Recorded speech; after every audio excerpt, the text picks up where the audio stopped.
But ladies and gentlemen, without any doubt, the biggest achievement of my relatively short career has not been anything related to research, university work, business for that matter, as much as I enjoyed them.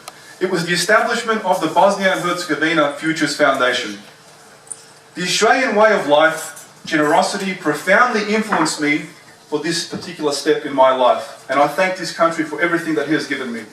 For the last 6 years, I've been working regularly with the university at La Trobe and making donations to La Trobe's University Change Maker Scholarships, assisting first in family and students from low socioeconomic backgrounds to attain university education, showing them that they can too achieve what I have achieved in my time.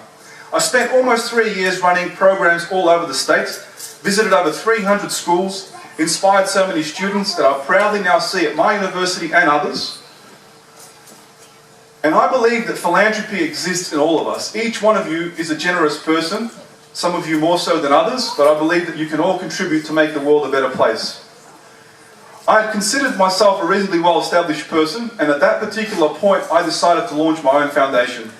I also wanted to show people that you did not have to be a multi-millionaire, tycoon, business operator, or someone that's close to retirement and looking to do something cool with their cash. But young people can be philanthropic, and young people can inspire other young people to do great things. In 2015, I made contact with the academic world in Bosnia and Herzegovina. I was invited to an open forum with students, and rather than spend hours talking about how great my work was, I asked them about their work, and I asked them about the challenges that they were facing in Bosnia and Herzegovina. I listened to them and found that they faced many problems. I promised them that I would take action immediately. Because the youth in Bosnia and Herzegovina are constantly disappointed by empty promises, they don't have great politicians like we do here tonight. They're constantly disappointed, and these empty promises result in young people leaving the country. I was determined to deliver and deliver in a short time frame. In less than 12 months, I was able to deliver all those promises. But let me tell you some interesting information, which is very important to me, and I'll sure you'll find it important for you as well. 20 years after the Dayton Peace Agreement and the end of the war in Bosnia and Herzegovina, the country still faces enormous economic, social and political challenges. Some of you are aware of this, and others not so. The youth of Bosnia and Herzegovina are the future. They are aware of the range of problems they're facing. One of their major concerns is the indifferent attitude the country has towards them. At the same time, a significant number of them remain optimistic to have a positive future, expectations regarding the progress of the country in the next few years. Nobody wants to leave their homeland, their family and their friends unless they really have to. In many developed countries, youth are treated as the most valuable resource in future economic development.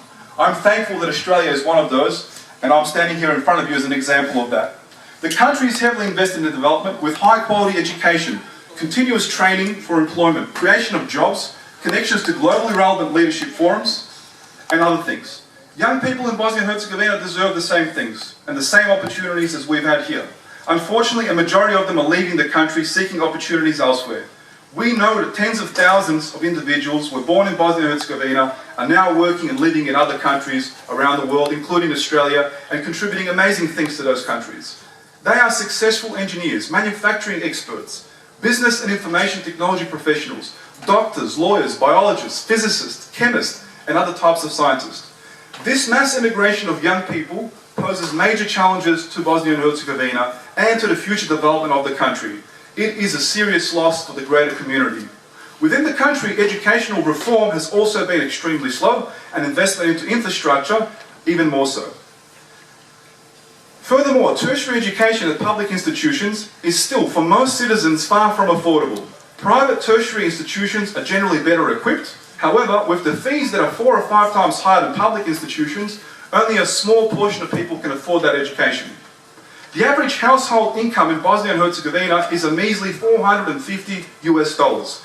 As an example, provided that you're not covered by the federal government budget, the annual cost of studying an undergraduate electrical engineering degree is $970 US. For most of us, that is pocket change. This, however, is equivalent to 17% of the total family income in Bosnia and Herzegovina. With at least 1 or 2 children in your family will seriously struggle to put your kids through school.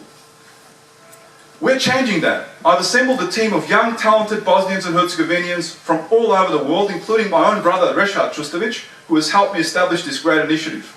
Our vision is to transform the young, talented people into future leaders that will not only thrive in that environment, but they will break down the ethnic barriers that exist in Bosnia and Herzegovina.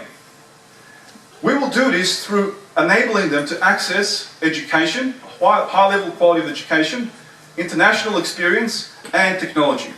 Our mission is to provide education and technology access to all of them, ensure that they have opportunities for employment with their own country, empower them to tackle the challenges ahead, because they are the indispensable factor that needs to happen to change the country around. They need to inspire the next generation of engineering technology leaders who will play a pivotal role in transforming Bosnia into a flourishing country. Provide mentoring for the young people through a global network of leading industry and academic experts. And I invite many of you in this room to join forces and help me in this cause. We want to provide students opportunities to gain an international work experience and work on globally relevant projects and bring that knowledge back home. Well, I would love to tell you about all the great things that our foundation has achieved in a short period of time. I'll only highlight a few. We have handed out dozens of scholarships to youth who would never go to university without our help. We've provided dozens of mobility grants, allowing young people from Bosnia to travel to other countries and to learn from global experts, including Australia. We are providing regular mentoring on a daily basis and a weekly basis to hundreds of students and ensuring they're learning from the world's best. We're providing access to technology for schools, universities, to ensure they're keeping up with global trends. And lastly, ladies and gentlemen, Australia has transformed my life. It truly has, and my family. It has taught me a lot of valuable life lessons and instilled in me a strong sense of multiculturalism that I believe drives success in society. I'm a proud Australian, and I'm a proud Bosnian. Excellencies, distinguished guests, members of the Australian Bosnian community, ladies and gentlemen, I thank you for your attention. Forgive those who have done you wrong, and help those around you who are in need. Peace be upon you all. Thank you.